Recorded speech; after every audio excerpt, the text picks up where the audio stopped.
I remember the day everything fell apart, not metaphorically, literally. One phone call, one email, one decision, and just like that, my world collapsed. I was broke, beaten, and boxed in. But today, I stand here not despite that collapse, but because of it. Because this collapse didn't break me, it blasted open my eyes and forced me to become the CEO of my own destiny. I want you to imagine a moment when everything you thought was secure suddenly shatters. The paycheck you relied on stops coming. The business you poured your soul into crumbles overnight. The certainty you carried vanishes, and you're left staring at a future that looks like rubble. That was my starting line. Not a safety net, not a backup plan, zero. Nothing but the sound of collapse echoing in my head, and here's the truth. Most people see collapse as the end. I saw it as the beginning. When you hit the bottom, the ground feels cold and unforgiving, but it's also solid. And on solid ground, you can build. You see, collapse strips away the illusions. It tears down the masks. It removes the false comforts that were keeping you stagnant. The world doesn't care about your excuses, your titles, your plans. It demands that you rise or you disappear. And in that moment, when you've lost everything, you find out what you're really made of. That's where transformation begins. I didn't have investors lining up to throw money at me. I didn't have a family fortune to fall back on. All I had was the wreckage, my will, and a question: what if I turn this collapse into fuel? That question changed everything, because the summit is never reached by those who play it safe. It's conquered by the ones who embrace the fall, who refuse to let zero define them. Zero is not a label, it's a launch pad. Every decision I made after that collapse carried a different weight. There was no room for half-hearted effort. It was either build or break. And when you operate with that kind of urgency, something inside you sharpens. You start to think differently. You start to see opportunities where others see obstacles. You realize that the collapse isn't just happening to you. It's happening for you. It's carving away the excess and forcing you to focus on what actually matters. The climb from zero to summit is not glamorous. It's nights of doubt. It's sacrifices nobody applauds. It's rejection after rejection until one small yes cracks open a door. But here's the paradox. The very collapse that made me question everything became the reason I could rise higher than ever before. Without that ground zero moment, I would have stayed comfortable, predictable, average. And average never builds empires. What I learned is this: collapse is the teacher that no classroom can provide. It humbles you. It teaches you how to take ownership when blaming others would be easier. It teaches you how to lead yourself before you dare to lead anyone else. It teaches you resilience, not by theory, but by trial through fire. That's the curriculum of zero. And every generation that goes through collapse emerges with sharper instincts and bolder vision than the one before. We're living in a time where collapse isn't just personal, it's collective. Economies shake, institutions fall, the old ways of thinking crumble, but within that chaos lies an opening, and only those willing to claim it will rise. The question is not whether collapse will come, it's already here. The real question is, will you let it bury you, or will you stand on it as the foundation for something greater? The summit isn't reserved for the privileged. It isn't given to the lucky. It's earned by those who refuse to stay down when the ground caves in. I wasn't supposed to make it. By every measure, I should have been another story of failure. But the collapse that should have ended me became the exact reason I rose. And if I can turn that wreckage into a summit, so can you. Because the climb is never about where you start. It's about how far you're willing to go after you've been broken. It's about the grit to rise when nobody believes you can. It's about seeing the summit when all anyone else sees is smoke and ruins. Collapse is the invitation. The summit is the reward, and the journey from one to the other. That's where leaders are made.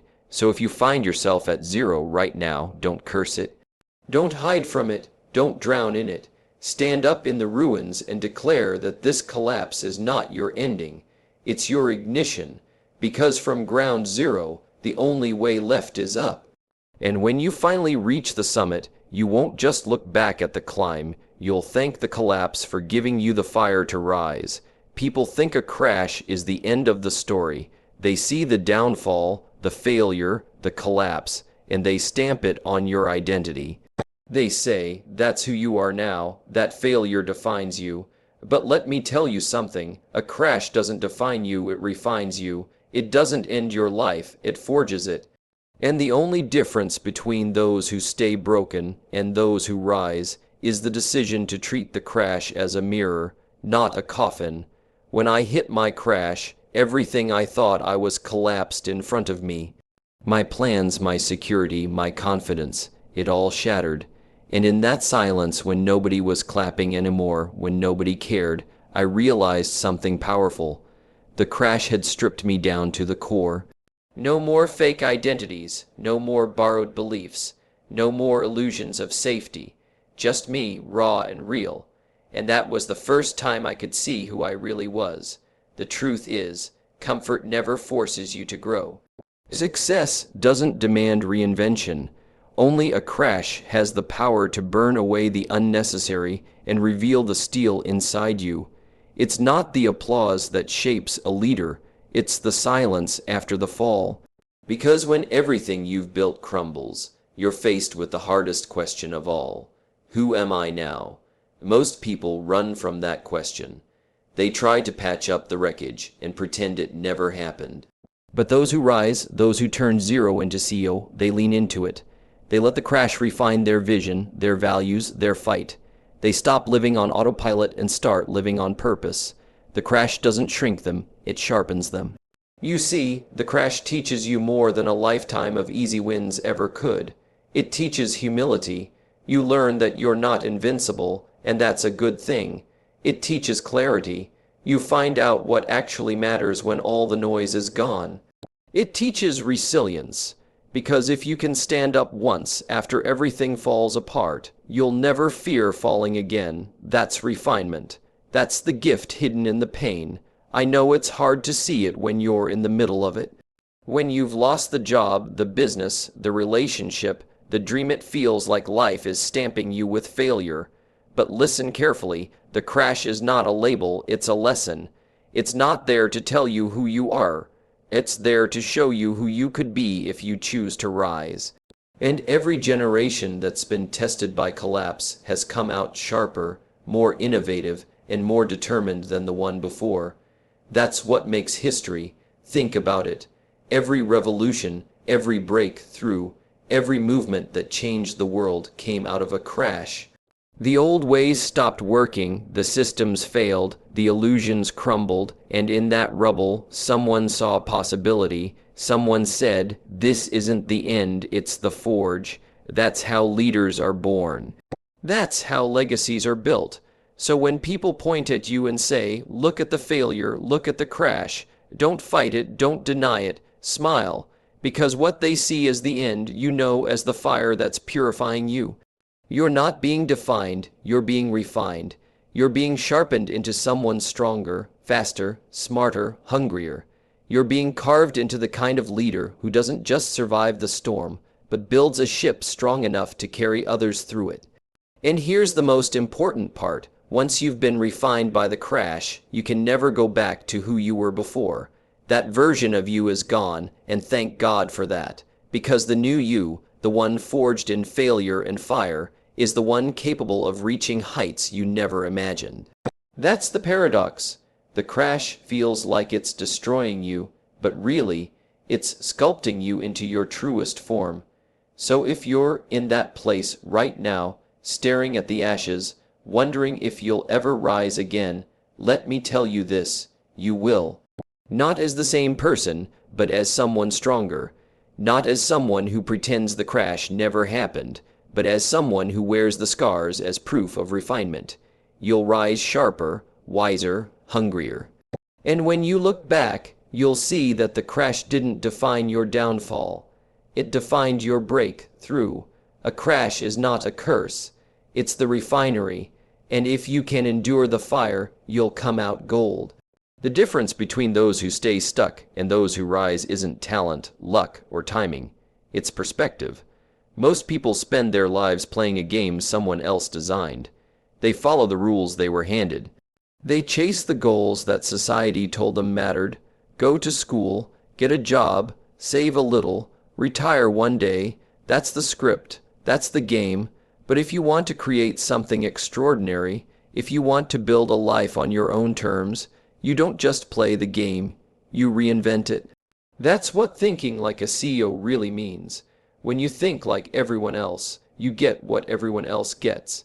Average results, average outcomes, average lives. But when you step back and ask, why am I even playing by these rules? Who created them? Who benefits from me staying inside them? That's when everything changes, because CEO don't accept the board as it is. They flip it over, they question every assumption, they design a new game that gives them the leverage, the vision, the control. When I first started, I was following the same path everyone told me was safe. A job that drained me, a paycheck that disappeared before the month ended, a ladder that I was climbing but didn't even want to be on, and then the collapse came. That's when I realized I wasn't even playing my own game. I was trapped in someone else's. And no matter how hard I worked, no matter how much I hustled, I could never win, because the rules weren't made for me to win. They were made to keep me in place. So I did what every CEO eventually has to do.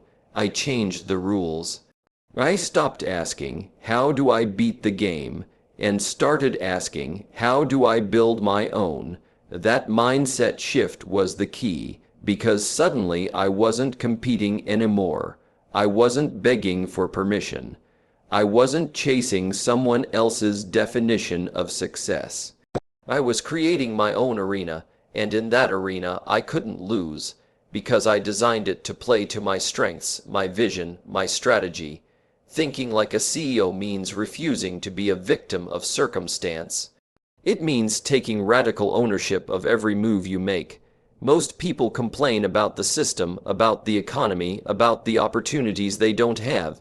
But the CEO mindset says, if the opportunity doesn't exist, I'll create it.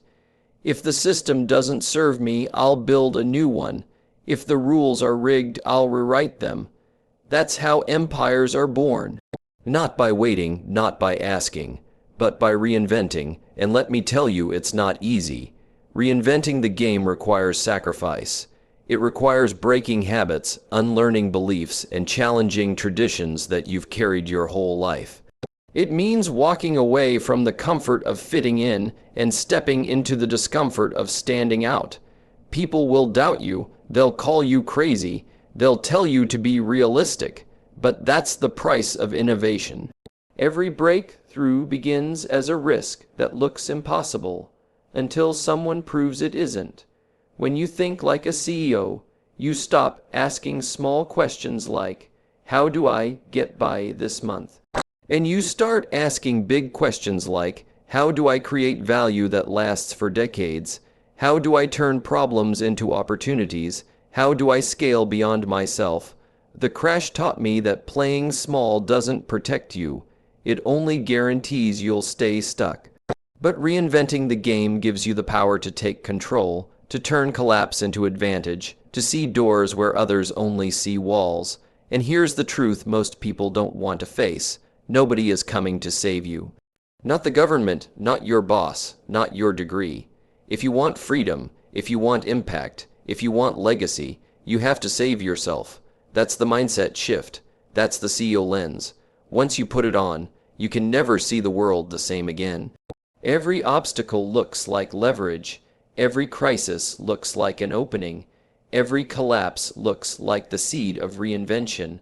So stop waiting for permission. Stop trying to win a game that was never designed for you. Build your own game, write your own rules. Play on a field where your vision, your strengths, your strategy give you the edge. Because once you think like a CEO, you don't just survive, you multiply. You don't just adapt, you lead.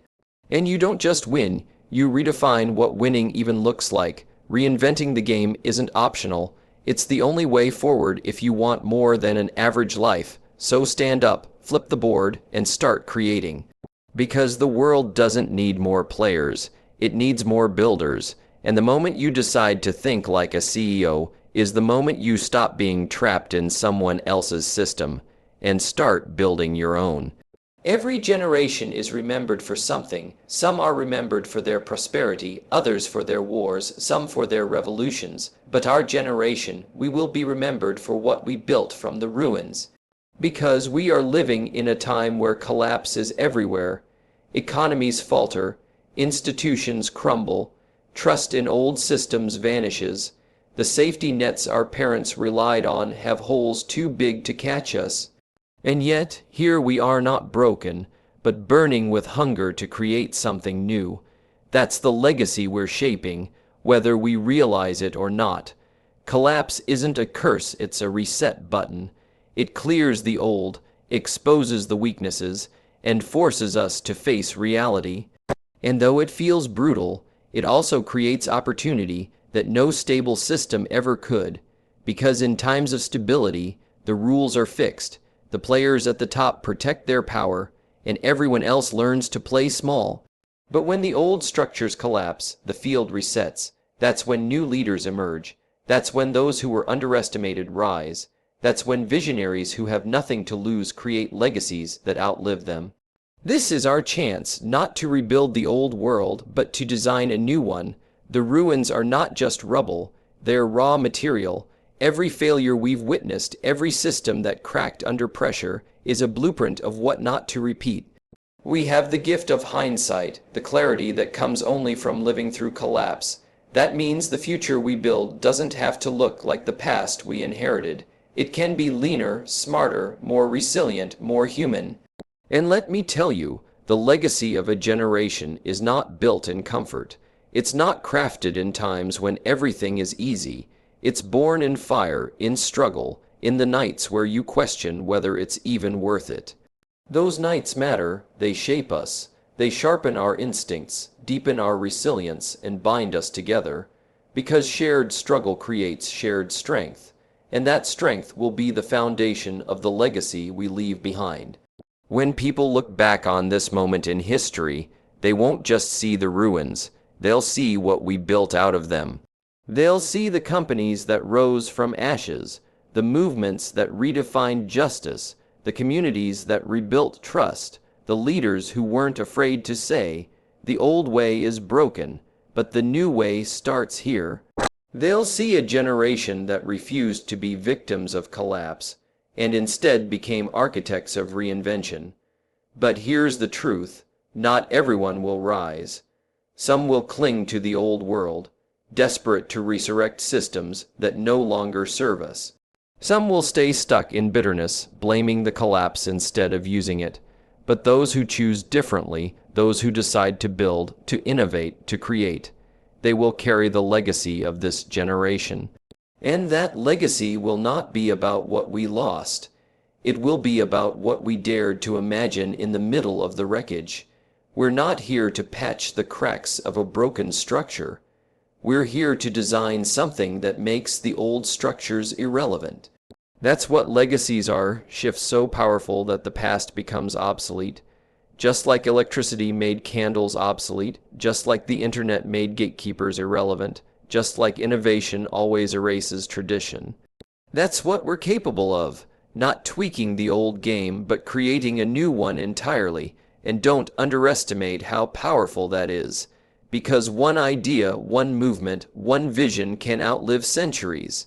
Empires fall, industries change, systems collapse, but legacies endure, and the most enduring legacies are born not from perfection, but from perseverance, from people who took the ruins in front of them and said, "This is where the story begins." We are those people. This is that moment. The ruins are our raw material, the collapse our catalyst, the hunger our fuel.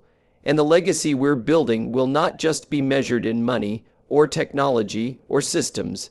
It will be measured in how we chose to rise when everything around us fell. Generations before us handed us the illusion of stability. But what we will hand the generations after us is something stronger: resilience, reinvention, and proof that collapse can be the birthplace of greatness. That's the story they will tell. That's the mark we will leave, because we are not the generation defined by what was destroyed. We are the generation remembered for what we created out of destruction. And long after the ruins fade, our legacy will remain. There comes a point where personal ambition isn't enough. You can climb, you can fight, you can rebuild yourself from zero, but if you stop there, you miss the bigger picture.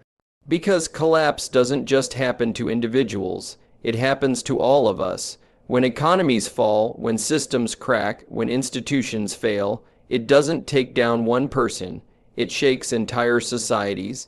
And if we're brave enough to admit it, this isn't just about individual rebirth. This is about collective rebirth.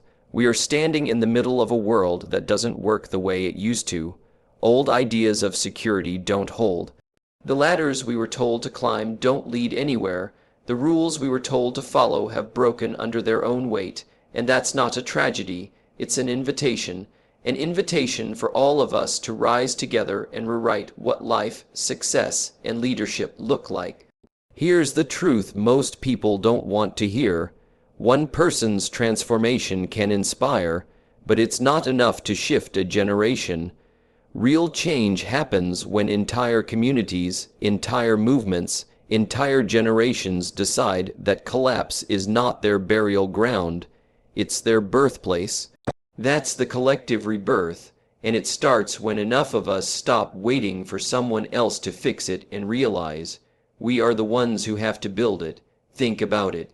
Every great turning point in history happened not because one leader had a dream, but because people rallied together around that dream, because they saw themselves as part of something bigger, because they decided that the risks of staying the same were far greater than the risks of starting over. That's the energy this moment demands of us, not isolation, not survival for one, but a rebirth for all. This is not about everyone building the same thing. It's about everyone stepping into their own lane, their own calling, and creating something that contributes to the new world we want to live in. Some will innovate in business. Some will lead in communities. Some will disrupt in technology. Some will inspire through art. But all of it matters. All of it contributes to the rebirth. Because collective rebirth isn't one big event, it's the sum of 1,000 people choosing to build instead of retreat, choosing to rise instead of shrink, choosing to lead instead of follow. And yes, it will be messy. Rebirth always is. There will be setbacks, disagreements, failures, false starts. But that's not a reason to stop. It's proof that we're alive, that we're building, that we're daring to create something new. You can't give birth to a new future without pain. You can't forge a new generation without resistance. But pain is temporary, and what comes after, the legacy of rebirth, lasts for centuries. The beauty of a collective rebirth is that no one has to do it alone. We carry each other. We challenge each other. We hold each other accountable. We remind each other that collapse was never the end. It was the starting line, and when doubt creeps in, and it will, we stand together and say, no, this is not where it ends. This is where it begins. Our children and their children after them will not remember the collapse as much as they will remember what we did with it. They'll remember whether we stayed down or stood up, whether we patched the broken systems or designed something entirely new, whether we chose fear or chose faith in the possibility of something better. That's the story we're writing now. That's the collective rebirth, and make no mistake, this isn't optional. The world will not fix itself. The collapse will not rebuild itself. The rebirth will only happen if enough of us step into the fire and say, I am ready to build, I am ready to rise, I am ready to lead. That's the call, not tomorrow, not someday, now, because this generation will not be remembered for what we lost. It will be remembered for how we came alive when everything fell apart, for how we rose together, stronger, sharper, more resilient, for how we refused to stay in the ruins, and instead built a foundation that no collapse could ever destroy again. That's the legacy of a collective rebirth. And it begins the moment we all decide that zero is not the end, it's the beginning of us. So here's my challenge to you. Don't run from the collapse, run into it. Be the CEO of your breaking point. From zero up, from despair, emergence. This collapse will change our generation. Not because we're victims, but because we chose to rise. Now go, build, lead, and prove that from the deepest fall, the greatest CEO emerge.